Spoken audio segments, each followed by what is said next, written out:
This is going to be the only video you ever need on how to calculate your macros.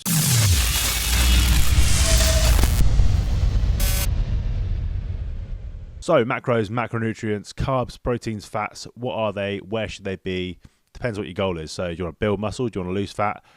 You're trying to maintain? Chances are if you try to maintain, you know what you're doing. But actually, that's the first step, is to find your maintenance. And included in that is your protein. So number one, for most people, you're going to want about 2 grams per kilogram of body weight. So what you want to do is step on the scale first thing in the morning, empty stomach, get that body weight reading, that baseline body weight reading in kilos, times that by 2, and that's your protein intake. So for example, if you're 100 kilos, you want 200 grams of protein. Now there are some nuances to this, and this is what I do with my clients, full disclosure, when they sign up with me initially, is if they're underweight, then we times that by 2.2, so 2.2 grams per kilo of body weight. If they're underweight and wanting to put on muscle, wanting to put on size, and they've got quite a way to go, so we bump it up a little bit. If they're overweight and they're wanting to lose body fat, then it's actually times by 1.6, sometimes 1.8, depends how much they've got to go. But if you imagine, you only want that protein for active tissue, really. So if you have a load of extra body weight, you don't want to be using that when calculating your protein intake. If you're 200 kilos, you don't need 400 grams of protein, for example. So, so if you want to lose muscle, who wants to lose muscle? No one wants to lose muscle. If you want to lose body fat, then 1.6 to 1.8 grams per kilo of body weight. If you're about where you want to be, but you want to get a bit fitter, if you want to build a little bit of muscle, 2 grams per kilo, or if you want to maintain, obviously.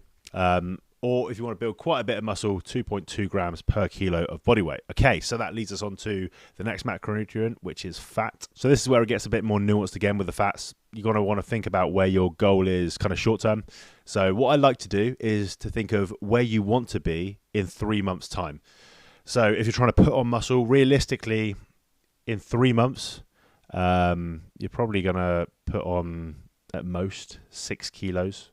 And it's not all going to be muscle, but let's say you're trying to gain half a kilo a week, then in 3 months, 6 kilos you will have gained. So that's what you're going to use. You're going to add that 6 kilos to your body weight. So let's say 106 kilos.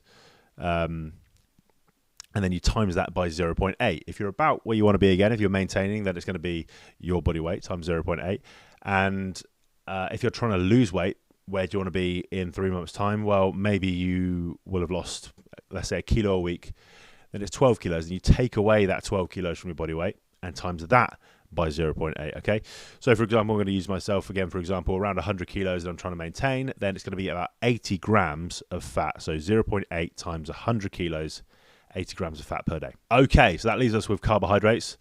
Everyone's favorite macronutrient. Everyone loves to eat carbohydrates, actually.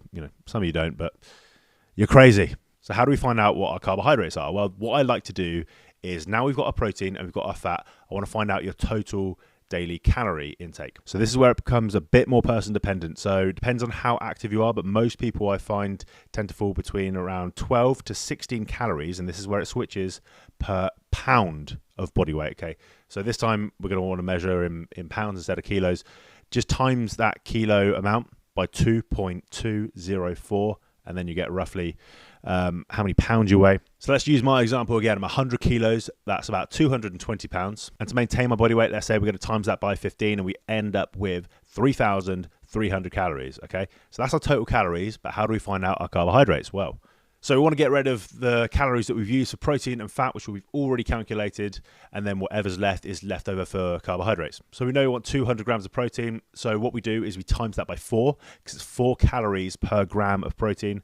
So that ends up with 800 calories that we've used in protein. So then fats, we've got 80 grams of fats, and fats are actually 9 calories per gram. So what we do is times that 80 by 9, we end up with 720. So add that together, 720 and 800 is 1520, and that's the calories that we've used so far. So we know in total, 3,300 minus 1520 gives us 1,780 calories to play with. Now, how do we find out our carbohydrates? Well, we actually divide that amount by 4, because there's also 4 calories per gram of carbohydrates. So 1,780 divided by 4 is 445, and that's the amount of carbohydrates we're going to start with. So I know there's a lot of maths here, but bear with me. This is the easiest way to do it. Trust me, it's what I do with all my clients. So we've ended up with 200 grams of protein, 80 grams of fat, and 445 grams of carbs. So just to get a little bit more picky, if you're training, as in resistance training with weights, 4 times or more per week, hard, intense sessions, if you're trying to build muscle, then you probably want a little bit more protein, but it doesn't necessarily mean that you need more calories. So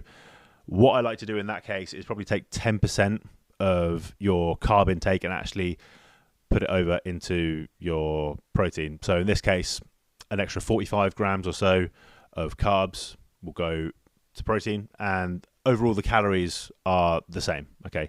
Because 4 calories per gram of protein, 4 calories per gram of carbohydrates. So now we've got 400 grams of carbs, 245 grams of protein. Overall, everything's the same. Keep the fat the same.